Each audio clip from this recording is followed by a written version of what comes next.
Zipping through time, old media versus new media and the convergence of media industries. Welcome to 2016, the year of Leo's first Oscar, Netflix, and the transition to community mailboxes in Ottawa. As we surpass the future, as Doc Brown thought in Back to the Future, new media and old media have grown very far apart. Firstly, old media can be thought of the sources your grandparents and great-grandparents used to get their news and information. Print media was the first type of media and news outlet. Radio was the second prominent invention that was used throughout both world wars and brought families together. Families would sit around the radio at newstime and listen to the daily occurrences, and more importantly, the lack of education was not a problem because the radio did not require reading.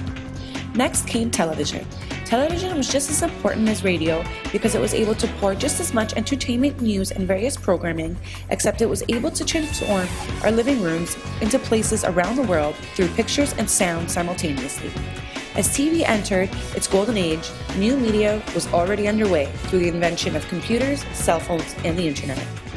If we zoom to the future, most people use the internet, but most specifically social media sites such as Facebook and Twitter to read their news. Reading the news has become less important, and how many likes on Instagram now determines how popular and likable you are. Obtaining your news information through online sources is a popular method because it does not require a subscription or a few dollars to get your copy. Through the perspective of Thomas F. Baldwin, D. Stevens McCoy, and Charles Steinfeld in their journal Convergence, Integrating Media, Information, and Communication, they explain convergence is a heroic attempt to document the current and fluid state of affairs in technological, economic, and political environments surrounding the evolving convergence of the broadcasting, cable, and telephone industries. An important and growing topic in today's society in the previous article mentioned is media convergence. As Henry Jenkins explains in his book titled Convergence Culture, where old and new media collide, convergence occurs within the brains of individual consumers and through their social interactions with each other. This statement can easily be seen in the world around us. Take a look at your cell phone. It has a camera that can take pictures and record video. It has the ability to place and receive phone calls and take messages. It can also send and receive text messages and has an option to use the internet to search anything you can possibly think of. It has enough memory to hold all of your fancy applications and games, but most importantly, it is portable and can be taken with you anywhere as long as you keep it charged. It can provide you with any form of social interaction you wish. This type of medium has become prominent in our world because of its easy access. One reason for the convergence that has occurred with new media is because it creates a sense of interaction.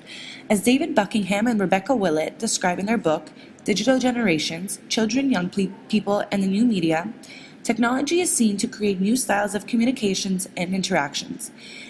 Independence, autonomy, emotional and intellectual openness, innovation, free expression, immediacy, and an investigative approach. The internet also provides new means for constructing community. As most of us know, Maslow describes love and belonging as a third level of human needs, which includes relationships such as friendship. With the convergence of media, such relationships can be easily made, and the third level of needs can be completed to result in a happy life. This can explain the habit between humans and new media. As Sonia Livingstone describes in her article, the challenge of changing audiences, or what is the researcher to do in the age of the internet? In short, whether the media in question involved the peer-to-peer communication of email or the one-to-many communication of a global news network, new media and communication technologies are text-centered. They not only have a symbolic meaning as objects per se, but they carry multiple and diverse changing symbolic messages. Hence, where a sociological account of consumption or of everyday practices of use will suffice for the washing machine or the toaster, it will not do so for the Walkman or the games machine, hence the promise of a text reader analysis. With humans becoming addicted to new media, this leaves media industries longing for further expansion. Continuous development of old industries create a hook for consumers who long to explore the new technologies and construct a sense of habit due to the never-ending amount of information available at their fingertips. Andreas Nilsson, Urban Nolden, and Daniel Olson explain in their article, Mobile Media, the Convergence of Media and Mobile Communications, that as soon as a media channel proves to be either inaccurate or fragile, the consumer will abandon it for a more reliable alternative.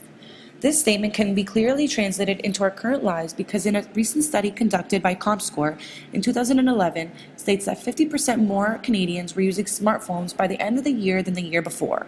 Social networking among Canadians has also increased by 2.7% between 2010 and 2011, and the time spent on entertainment purposes online has increased by 5%. In Tim Dwyer's book titled Media Convergence, he sums up the topic by suggesting that the term mediatization is the main component to media convergence. He explains that the term is used to reference experiences of how the media are implicated in the production and the transmission of messages about convergence and changing media industries. As we soar through this digital renaissance, we can easily pinpoint the effects in traditional communication. Although media convergence has reduced many communication expenses, the lack of social interactions can become problematic. Other obvious effects can include addiction, laziness, and online crime.